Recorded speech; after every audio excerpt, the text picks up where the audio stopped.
Okay, good morning દીકરાઓ. આપણે જે છે હવે જરા ગુજસેટ માટેની તૈયારી તમે એક્ઝામ આપવાના છો. પહેલા હું તમને અમુક સૂચના આપી દઉં કે તમને ખબર જ છે કેમેસ્ટ્રી, ફિઝિક્સ અને બાયોલોજીમાં બધામાં કેટલા એમસીક્યુ હશે? તમારે 40 એમસીક્યુ અટેમ્પ્ટ કરવાના છે. જો તમારો આન્સર સાચો પડશે તો તમને 1 માર્ક્સ મળશે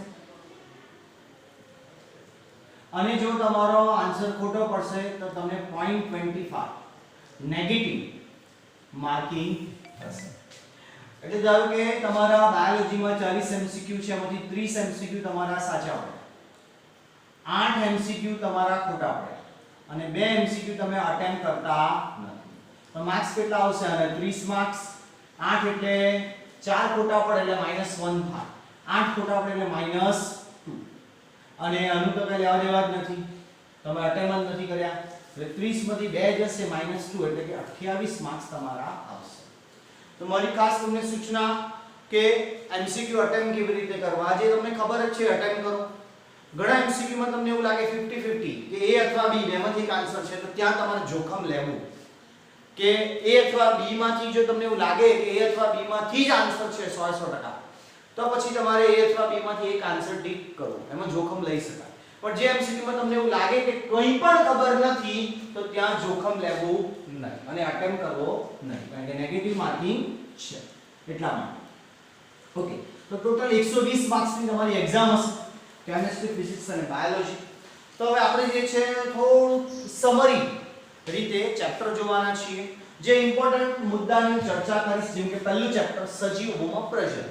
તો પ્રજનન એટલે શું તમને ખ્યાલ જ છે કે સજીવો પોતાના જેવા જ બીજા નવા સજીવનું નિર્માણ કરવાની ઘટના, જેને કહેવાશે પ્રજનન. ત્યારબાદ આપણે વાત કરવાના છે જીવનકાળ વિશે, કે અલગ અલગ સજીવોનો જીવનકાળ અલગ અલગ હોય છે. તો આમાંથી પણ કદાચ એક એમસીક્યુ નીકળી શકે, તો તમને દરેક સજીવના જીવનકાળ ખબર હોવા જોઈએ. જેમ કે હાથી, તો હાથીનો જીવનકાળ કેટલો છે? 65 વર્ષ. જીવનકાળ એટલે તમને ખબર હશે કે સજીવના જન્મથી લઈને મૃત્યુ સુધીનો સમયગાળો, એને કહેવાય જીવનકાળ. તો હાથીનો કેટલો છે? હાથીનો કેટલો છે? તો 65 વર્ષ. પછી ગુલાબ, તો ગુલાબ જે છે ગુલાબનો કેટલો છે? 5 થી 7 વર્ષ જેટલો. તેવી જ રીતે કૂતરો જે છે એમાં 20 થી 30 વર્ષ.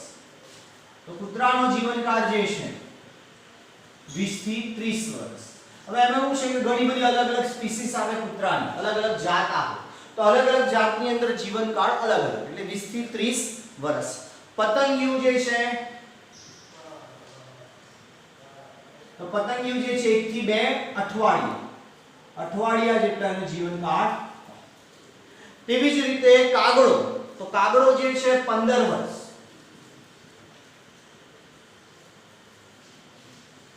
તો કાગડાનો જીવનકાળ 15 વર્ષ. કેળાનો જે છે 25 વર્ષ. એવી જ રીતે ગાય જે છે 18 થી 22 વર્ષ. તો ગાયનો 18 થી 22 વર્ષ. તેવી જ રીતે પોપટ જે છે 140 વર્ષ. 140 વર્ષ. તો મગરનો 60 વર્ષ. મગર અને ઘોડા જેનો બંનેનો 60 વર્ષ જેટલો જીવનકાળ છે. ત્યારબાદ ફળમાખી 40 થી 50 દિવસ. ફળમાખી જેનો જીવનકાળ 40 થી 50 દિવસ. તેવી જ રીતે ડાંગરનો છોડ, ડાંગરનો છોડ 3 થી 4 મહિના. તેવી જ રીતે કાચબાનો 100 થી 150 વર્ષ.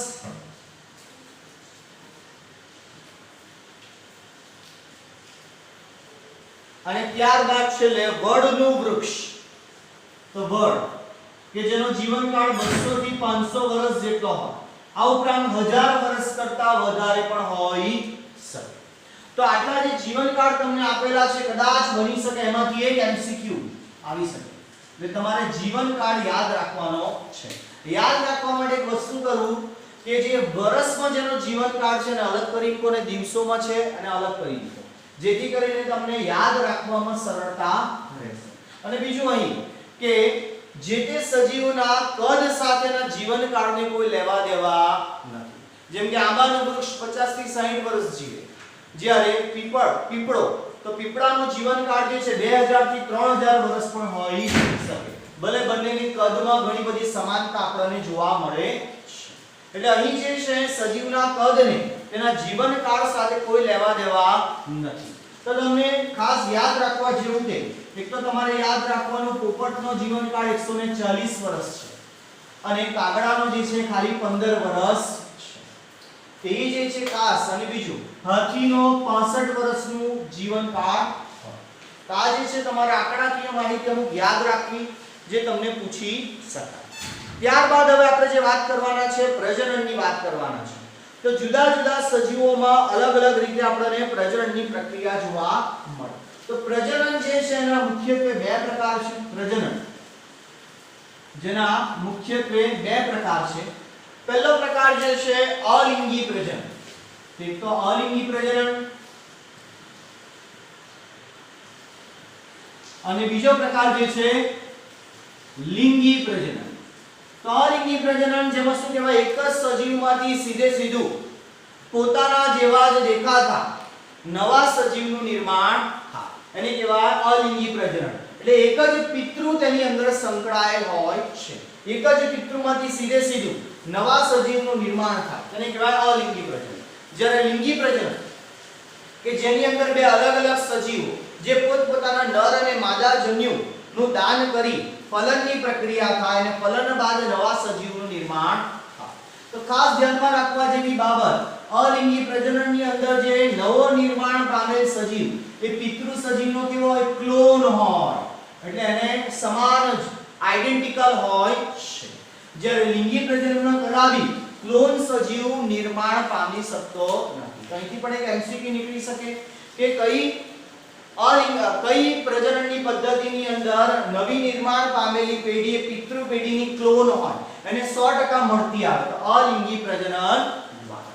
ઓકે, ત્યારબાદ હવે અલિંગી પ્રજનનની અંદર જે છે એટલે કે જે સજીવો જે બનશે કેવા એકબીજા જનીનિક પ્રતિકૃતિ ધરાવતા સજીવ. જનીનિક પ્રતિકૃતિ એટલે કે એક્ઝેક્ટ એનું ડીએનએ કેવું હોય, સમાન. જ્યારે લિંગી પ્રજનનમાં જનીનિક પ્રતિકૃતિ જોવા મળતી નથી.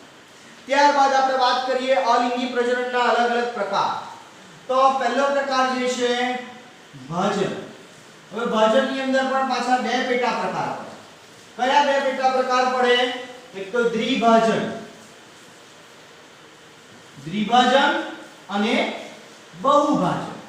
હવે દ્વિભાજન એટલે શું? જેમ કે એક સજીવમાંથી બે સજીવનું નિર્માણ થવું. જેમ કે કોણ કરશે? ઉદાહરણ તરીકે અમીબા. અમીબા છે, પેરામીશિયમ છે, અમીબા છે, પેરામીશિયમ છે, યુગ્લિના જે દ્વિભાજનની પ્રક્રિયા દ્વારા સજીવોની સંખ્યામાં વધારો થાય. અને બીજું એક ખાસ અહીં ખાસ કરીને બેક્ટેરિયા જેવા અને બીજા અનેક કોષીય સજીવો જેનો જીવનકાળ કદાપી પૂર્ણ થતો નથી. કારણ કે એ લોકોની અંદર જીવનકાળની વાત કરીએ કે પ્રજનનની વાત કરીએ બધું એક જ છે. તો આપણે વાત કરીએ હવે અમીબા. જેમ કે અમીબા છે તો અમીબાની અંદર જે છે કોષ રસ્તર ના અંદર ખાંચનું નિર્માણ થાય, જોડે જોડે કોષ કેન્દ્રનું વિભાજન થશે આ રીતે.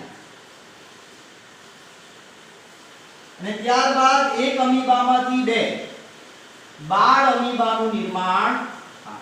તો આને કહેવાય દ્વિભાજન. તો દ્વિભાજન એટલે કે એક સજીવમાંથી જે કોષ રસ્તર જે ખાંચની પ્રક્રિયા દ્વારા એનું વિભાજન થશે અને સરખા ભાગમાં વિભાજન થાય જેને કહેવાય દ્વિભાજન. તો આ દ્વિભાજન. જ્યારે બહુભાજન કોને કહેવાય? કે એક પિતૃ સજીવમાંથી ઘણા બધા સજીવનું નિર્માણ થવું જેને કહેવાય બહુભાજન.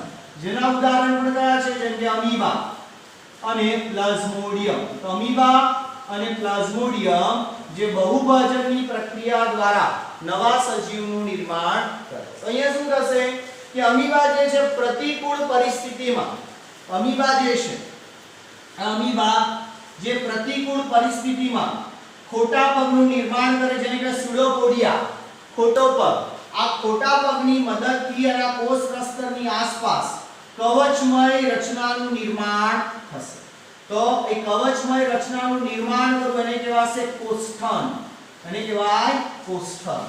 ત્યારબાદ એની અંદર રહેલા કોષ કેન્દ્ર જે બહુભાજનની પ્રક્રિયા દ્વારા ઘણા બધા કોષ કેન્દ્રનું નિર્માણ થશે. ત્યારબાદ જ્યારે અનુકૂળ પરિસ્થિતિ મળશે, અનુકૂળ પરિસ્થિતિ મળે ત્યારે એની આસપાસ કોષ રસતરનું નિર્માણ થાય અને તે સ્વતંત્ર અમીબા તરીકે હવે અસ્તિત્વ ધરાવે. હવે અનુકૂળ પરિસ્થિતિમાં કોષ્ઠનનું સ્ફોટન થાય. સ્ફોટન થયા બાદ તેમાંથી ઘણા બધા અમીબા મુક્ત થશે. આ જ પ્રકારની ઘટના પ્લાઝ્મોડિયમમાં પણ જોવા મળે જે મેલેરિયા કરવા માટે જવાબદાર છે. તો મનુષ્યના રક્તકણની અંદર આ રીતે બહુભાજનની પ્રક્રિયા દ્વારા ઘણા બધા પ્લાઝ્મોડિયમ મુક્ત થાય. તો આજે આપણે વાત કરી ગયા દ્વિભાજન અને બહુભાજનની વાત કરી ગયા. અન્ય જો આપણે પ્રકાર જોઈએ અલિંગી પ્રજનનનો, આ બધા યાદ રાખજો ઉદાહરણ, એમાંથી એમસીક્યુ ગુજસેટમાં નીકળી શકે. ત્યારબાદ આપણે વાત કરીએ અન્ય અલિંગી પ્રજનનની પદ્ધતિ. તો બીજી જે પદ્ધતિ જે છે તે કઈ કલિકા સર્જન. તો કલિકા સર્જન આપણને શેમાં જોવા મળે? ઉદાહરણ તરીકે જો આપણે જોઈએ એના ઉદાહરણ, તો ઉદાહરણ તરીકે ઈસ્ટ અને હાઇડ્રાની અંદર આપણને આવી કલિકા સર્જનની પદ્ધતિ જોવા મળે. તો ઈસ્ટ શું કરશે? જેમ કે આ ઈસ્ટ છે, એની બહારની સપાટી પર નાની એવી કલિકા બને. ત્યારબાદ આ કલિકા કદમાં થોડી મોટી થાય અને આ બાળ ઈસ્ટ જે છે છૂટું પડે. અને આ પિતૃ ઈસ્ટ તો હતું એઝ ઇટ ઇઝ, અને આ બાળ ઈસ્ટ, અને આ બાળ ઈસ્ટ પણ પોતાના કદમાં વધારો કરે અને ફરી પાછું એ કલિકા સર્જન કરે. આ ઉપરાંત ઈસ્ટની અંદર ઘણીવાર એક કરતા વધારે કલિકા પણ બને, જેને કહેવાય બહુકલિકા સર્જન. આપણે પૂછી શકાય તો ઈસ્ટની અંદર બહુકલિકા સર્જનનું નિર્માણ પણ થાય. તેવી જ રીતે હાઇડ્રાની અંદર વાત કરીએ, જેમ કે હાઇડ્રા. તો હાઇડ્રાની અંદર જે છે એના ઉપર એની શરીર દેહ રચના ઉપર એક નાની એવી કલિકાનું નિર્માણ થશે. ત્યારબાદ આ કલિકા જે છે પિતૃ હાઇડ્રાથી છૂટી પડે આ કલિકા, અને એ પણ પોતાની વૃદ્ધિ અને વિકાસની પ્રક્રિયા કરીને મોટા કદના હાઇડ્રાનું નિર્માણ કરશે. તો આ થયું કલિકા સર્જન. તો અહીં હાઇડ્રા અને ઈસ્ટમાં જે કલિકા જે બને છે કેવી છે? બાહ્ય કલિકા સર્જન છે. કેવું કલિકા છે? બાહ્ય. એટલે દેહની બહારની સપાટી પર કલિકાનું નિર્માણ થાય. જ્યારે આપણે વાદળીની અંદર વાત કરીએ, વાદળી, તો વાદળીની અંદર સજીવ દેહની અંદર અંદરની તરફ કલિકાનું નિર્માણ થાય, જેને કહેવાય અંતઃકલિકા સર્જન. એટલે યાદ રાખજો, અંતઃકલિકા સર્જન.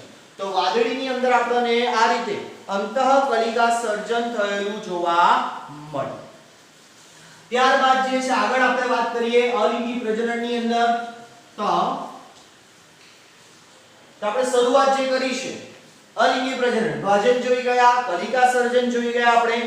ત્યારબાદ જે છે જેમ કે આપણને ફૂગની અંદર ઘણીવાર બીજાણુ નિર્માણની પ્રક્રિયા પણ જોવા મળે. તો બીજાણુ, તો ફૂગ અને લીલ,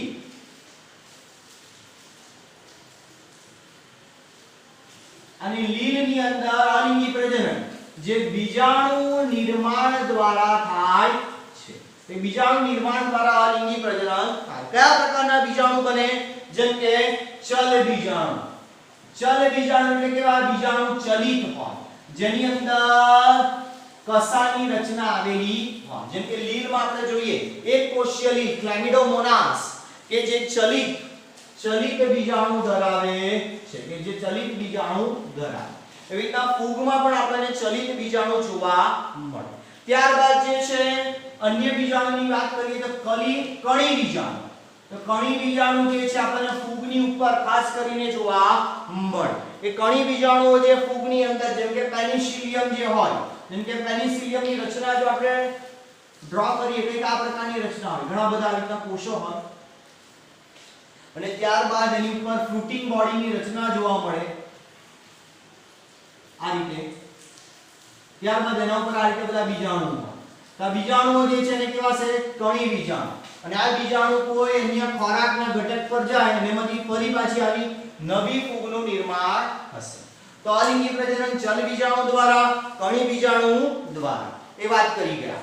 તો આ જે બધી વાત જે થઈ એ પ્રાણીઓની અંદર કઈ અલગ અલગ રીતે અલિંગી પ્રજનનની પ્રક્રિયા થાય તે વાત કરી ગયા. ત્યારબાદ એ વનસ્પતિની અંદર જો આપણે વાત કરીએ તો વનસ્પતિની અંદર જે છે વાનસ્પતિક પ્રજનનની પ્રક્રિયા આપણને જોવા મળે. તો વનસ્પતિમાં જે છે વનસ્પતિમાં આપણને વાનસ્પતિક પ્રજનન જોવા મળે. તો વનસ્પતિમાં જે વાનસ્પતિક પ્રજનન અલગ અલગ રીતે થતું હોય છે, જેમ કે ભૂસ્તારી પ્રકારની રચના. તો ભૂસ્તારી એટલે ધારો કે એક જે છે આ વનસ્પતિ જે છે એના મૂળ તંત્રના ભાગેથી જમીનની સમક્ષિતિજ દિશામાં ભૂસ્તારીની રચના વિકસિત થાય. તેના અંતિમ છેડા પર એક ગાંઠનું નિર્માણ થાય. એ ગાંઠમાંથી ફરી પાછી નવી વનસ્પતિનો વિકાસ થાય. તો આ જે રચના જે છે આવી તેને કહેવાશે ભૂસ્તારી પ્રકારની રચના. તો ભૂસ્તારી છે. પછી એવી જ રીતે આપણને આદુ છે, હળદર જે છે હળદર, જેમાં આપણને ગાંઠામૂળી પ્રકારની રચના જોવા મળે. અને ગાંઠામૂળીમાં જે છે એ ગાંઠામૂળીમાંથી જે દોરા જેવી રચનાઓ નીકળે તો એ દોરાઓ જેવી રચના અને આ ગાંઠામૂળીમાંથી નવા છોડનું નિર્માણ થઈ શકે. તો આ બધા પણ ખાસ ટર્મ તમારે વનસ્પતિમાં વાનસ્પતિક પ્રજનન માટે જે ટર્મ આપેલી છે ખાસ ધ્યાનમાં રાખવી. એ પણ ઘણીવાર પૂછાઈ શકે એમસીક્યુ ની અંદર. જેમ કે એકવાર એમસીક્યુ પૂછાયેલો ગુજસેટમાં, બટાકામાં અલિંગી પ્રજનન નીચેનામાંથી કઈ રચના દ્વારા થાય? તો આ આપણને ખબર જ છે કે બટાટાની અંદર જે છે બટાટામાં જે છે બટાટાની ઉપર જે આંખ જેવી રચના આવેલી હોય અને આંખ જેવી રચનામાંથી જે છે ત્યારબાદ જે નલિકામય રચનાનું નિર્માણ થાય. તો અંકુરિત આંખ, તો આંખમાંથી ટ્યુબ્યુલ્સ પ્રકારની ટ્યુબ જેવી રચના નીકળે અને તેમાંથી નવા છોડનું નિર્માણ થાય. તો જેમ કે બટાટામાં આંખ છે, પછી એટલે કે ગ્રંથિ, બટાટાની રચના ગ્રંથિલ પ્રકારની રચના કહેવાય. અને આ ગ્રંથિલમાં આંખની રચનાનું નિર્માણ થાય, તેમાંથી નવા છોડનો વિકાસ થશે. એવી જ રીતે કંદ જે છે, આ બધી રચનાઓ જે છે જે નવા છોડના નિર્માણમાં મદદ કરશે. ત્યારબાદ અન્ય પ્રજનન પદ્ધતિ જોઈએ તો આપણે અવખંડનની વાત કરીએ. અવખંડન. હવે અવખંડન એટલે શું? જેમ કે સ્પાઇરોગાયરા. તો સ્પાઇરોગાયરા જે છે આ રીતે, તો એમાંથી ટુકડામાં વિભાજિત થઈ જાય અને વિભાજિત થયેલો ટુકડો નવા સ્પાઇરોગાયરાનું નિર્માણ કરે. તે અવખંડનની પ્રક્રિયા. પ્રાણીની અંદર વાત કરીએ તો એમાં પુનઃસર્જનની ઘટના જોવા મળે. જેમ કે પ્લેનેરિયા, કે પ્લેનેરિયાનો દેહ અલગ અલગ ટુકડામાં વિભાજિત થઈ જાય, જેમ કે 3 ટુકડા, અને ત્રણેય ટુકડાઓ જે છે પુનઃસર્જન કરીને નવા પ્લેનેરિયાનું નિર્માણ કરશે. તેવી જ રીતે એટલે ભૂસ્તારી, ગાંઠામૂળી, અધોભૂસ્તારી, ગ્રંથિલ, ભૂસ્તારિકા જે છે, તો ભૂસ્તારિકા આપણને સમજ જોવા મળે. આપણે યાદ રાખજો ભૂસ્તારિકા. તો ભૂસ્તારિકા આપણને જળ શૃંખલા જેવી વનસ્પતિની અંદર જોવા મળે. અને જળકુંભી, જળ શૃંખલા, જળકુંભી, જેમ કે જળકુંભીની અંદર તમને યાદ હશે, યાદ રાખજો એને ટેરર ઓફ બેંગાલ તરીકે ઓળખવામાં આવે. અને એનું વૈજ્ઞાનિક નામ છે આઇકોર્નિયા ક્રેસિપિસ. હવે એને બહારની વનસ્પતિ છે, ભારતમાં એના આકર્ષક જાંબુડિયા રંગના પુષ્પ માટે લાવવામાં આવી હતી, પરંતુ એનો પ્રજનનનો દર એટલો બધો વધારે છે કે એને પોતાનું આધિપત્ય પાણીની સપાટી પર જમાવી દીધું છે, એટલે ટેરર ઓફ બેંગાલ તરીકે ઓળખવામાં આવે. તો ભૂસ્તારિકા જેવી વનસ્પતિની અંદર જળકુંભી જેવી વનસ્પતિમાં આપણને ભૂસ્તારિકાની રચના જોવા મળે. આ રીતે જે વનસ્પતિ જે હોય તેનો જે નીચેનો ભાગ જે છે એમાંથી આવી રીતે પાણીની નીચે સમક્ષિતિજ રચનાનું નિર્માણ થાય. એના છેડાના ભાગેથી ફરી પાછું નવી ભૂસ્તારિકાનો વિકાસ થશે. આ રીતે તો આ જે જળકુંભીની અંદર આપણને ભૂસ્તારિકા પ્રકારની રચના જોવા મળે. પછી કંદ, એને એમાંથી પણ નવી વનસ્પતિનું નિર્માણ થાય. તો આ ઉપરાંત આપણે પાનફૂટીમાં વાત કરીએ તો પાનફૂટીની અંદર પર્ણકલિકાઓ, તો પાનફૂટી જે હોય પર્ણ ફૂટે તેની બહારની સપાટી પરથી આવી રીતે કલિકાઓ વિકસિત થાય. આ કલિકામાંથી નવી વનસ્પતિનો વિકાસ થાય. તો પાનફૂટીમાં બાહ્ય કલિકા સર્જન દ્વારા નવી વનસ્પતિનો વિકાસ કરી શકાય. તો આપણે વાત કરી ગયા બધી અલગ અલગ પ્રકારના અલિંગી પ્રજનનની આપણે વાત કરી ગયા. તો એ જે આપણે વાત કરી ગયા કે સક્કરિયા, શતાવરી અને ડાહલિયામાં પણ મૂળ દ્વારા વાનસ્પતિક પ્રજનન થાય. આ ધ્યાનમાં રાખજો.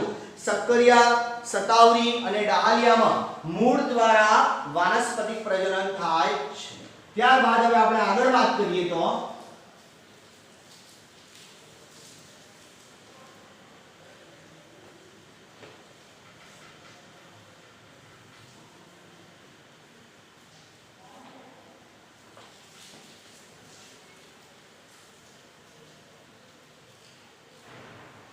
ઓકે, હવે આગળ આપણે ચલાવીએ તો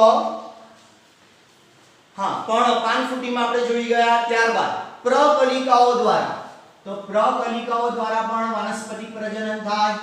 જેમ કે કનક વનસ્પતિ, તો કનક જે છે, પછી રામબાણ છે, રામબાણ કે જેમાં પ્રકલિકાઓ દ્વારા વાનસ્પતિક પ્રજનનની પ્રક્રિયા થાય. અને ભૂસ્તારી પ્રકારની રચના આપણને શેમાં જોવા મળે? યાદ રાખજો. આ પણ ભૂસ્તારી પ્રકારની રચના આપણને જોવા મળશે દુર્વાઘાસ, વીરો અને હંસરાજ કે જેમાં આપણને ભૂસ્તારી પ્રકારની રચના જોવા મળે. જ્યારે ભૂસ્તારિકા, હવે આ જમીન પરની જે સમક્ષિતિજ રચના એ ભૂસ્તારી અને પાણીમાં ઉગતી વનસ્પતિમાં એ જ એવી જ રચનાને કહેવાય ભૂસ્તારિકા. તો જળ શૃંખલા, જેમ કે જળ શૃંખલા અને જળકુંભી પણ કહી શકાય. તો આજે આપણે વાત કરી ગયા. ત્યારબાદ હવે આપણે વાત કરવાના છે લિંગી પ્રજનનની. તો હવે લિંગી પ્રજનનની વાત કરીએ તો લિંગી પ્રજનન કોને કહેવાય? કે બે અલગ અલગ પ્રકારના સજીવો મુખ્યત્વે અહીંયા જે છે જેમ કે નરજન્યુ અને માદાજન્યુ, નરજન્યુ અને માદાજન્યુ ભેગા થાય અને ફલિતાંડ બનાવે, ફલનની પ્રક્રિયા કરે, ફલનની પ્રક્રિયા દ્વારા ફલિતાંડ બનાવે અને ફલિતાંડમાંથી પછી નવા સજીવ એટલે ભ્રૂણ જનનની પ્રક્રિયા થાય અને ત્યારબાદ તેમાંથી નવા સજીવનું નિર્માણ થશે. તો અહીં જે છે લિંગી પ્રજનન કહેવાશે. ત્યારબાદ જે વાત કરવાની છે જુવેનાઇલ તબક્કો. તો જુવેનાઇલ તબક્કો કોને કહેવાય? કે પ્રાણીઓની અંદર તેમના સજીવના જન્મની ક્રિયા બાદ એ નવા સજીવનું નિર્માણ કરવા માટે સક્ષમ બને ત્યાં સુધીની એની જે વૃદ્ધિની પ્રક્રિયા જે થાય એને કહેવાશે જુવેનાઇલ તબક્કો. કે સજીવે લિંગી પ્રજનન કરે તે પહેલા તેના જીવનમાં વૃદ્ધિ અને પરિપક્વતાના નિશ્ચિત તબક્કે પહોંચે તેને કહેવાય જુવેનાઇલ તબક્કો. અને આવો જ તબક્કો વનસ્પતિની અંદર જે જોવા મળે તેને શું કહેવાશે? તો વાનસ્પતિક તબક્કો. તેવી જ રીતે વનસ્પતિની અંદર એક તબક્કાને કહેવાય વાનસ્પતિક તબક્કો. કે સજીવો જે છે જન્મ થયા બાદ વૃદ્ધિ અને પોતાની પરિપક્વતાની અવસ્થાએ પહોંચે ત્યાં સુધીનો જે સમયગાળો એને કહેવાય જુવેનાઇલ તબક્કો. આપણે ધ્યાનમાં રાખવું, આપણે પૂછી શકાય ગુસ્સેટ ની અંદર. ત્યારબાદ હવે મોસ્ટ ઇમ્પોર્ટન્ટ આપણે વાત કરવાના છે કે વાંસ